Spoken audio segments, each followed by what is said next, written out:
Démocrate. Merci Madame la Présidente. Ma question s'adresse à Monsieur Éric Lombard, ministre de l'Économie, des Finances et de la Souveraineté industrielle et numérique. Vous vous êtes rendu hier au centre de tri à l'aéroport Roissy-Charles de Gaulle pour évoquer un sujet absolument essentiel pour le quotidien des consommateurs français et européens, celui de la régulation et de la sécurité du e-commerce. Essentiel parce qu'il s'agit d'un enjeu pour nos commerces de proximité, essentiel parce qu'il s'agit d'un enjeu de sécurité pour les consommateurs. Enfin, essentiel parce que nous sommes porteurs d'exigences en matière de santé publique, sociale et environnementale et que nous devons protéger nos entreprises et nos consommateurs de la contrefaçon. C'est d'autant plus vrai dans un contexte de guerre commerciale que Donald Trump a engagé en ciblant notamment massivement les importations chinoises. Cela va avoir un impact immédiat en exposant le marché européen à un risque de report massif des flux commerciaux.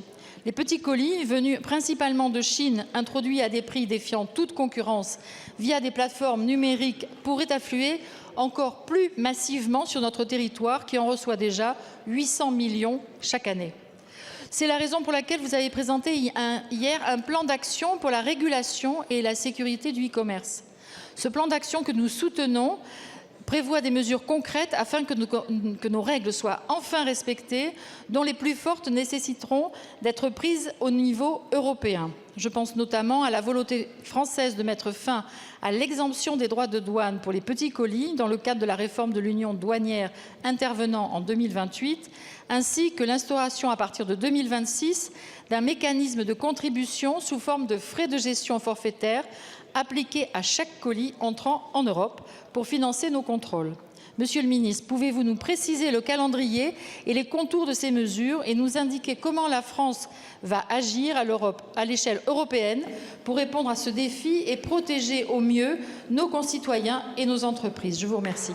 Merci beaucoup, Madame la députée. La parole est à Madame Amélie de Montchalin, ministre en charge des comptes publics. Merci, Madame la Présidente. Madame la députée, vous avez raison, il s'agit bien de protection. Protection d'abord des Français. Nous avons 94% de ces 800 millions d'articles aujourd'hui qui sont non conformes et d'abord non conformes en termes de sécurité. Nous parlons d'articles qui incendient nos maisons, nous parlons de produits cosmétiques qui rendent nos Français concitoyens malades, nous parlons de jouets qui sont toxiques pour nos enfants. D'abord, il s'agit donc de faire respecter nos normes. La deuxième protection, c'est celle de nos entreprises. Parce que derrière, Véronique Louwagie, ministre des PME et du commerce, pourrait vous en parler, ce sont nos commerçants qui sont en danger. C'est aussi nos marques, nos belles marques françaises qui sont en danger parce qu'il y a la contrefaçon. Et puis le troisième risque, c'est un risque pour les finances publiques parce qu'il y a une sous-déclaration massive, il y a de la fraude à la TVA, mais il y a aussi de la fraude aux droits de douane. Notre projet est le suivant. Faire en sorte que nous protégeons les Français et que les contrôles aient lieu.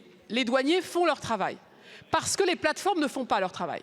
Et donc nous devons financer des contrôles beaucoup plus massifs, même avant la mise en place des mesures de l'union douanière que nous défendons, notamment le passage au premier euro des frais et des droits de douane. Comment nous allons le faire? En européen, le plus rapidement possible, en faisant payer aux plateformes les contrôles qu'elles devraient faire elles-mêmes, parce que je ne souhaite pas, je crois que personne ici ne souhaite, faire payer aux contribuables français, aux honnêtes contribuables français, le coût des contrôles que les plateformes, notamment chinoises, devraient faire. Mon homologue néerlandais est très motivé pour le porter avec moi. Les Allemands en ont fait une priorité de leur contrat de coalition et je vous annonce que la France, dans les prochaines semaines, réunira tous les ministres en charge de cette question au niveau européen pour que nous nous coordonnions, que nous agissions, que nous protégions notre économie, mais que surtout, nous protégions les consommateurs qui parfois ne se rendent pas compte que derrière des prix défiant toute concurrence, ils se mettent eux-mêmes en danger.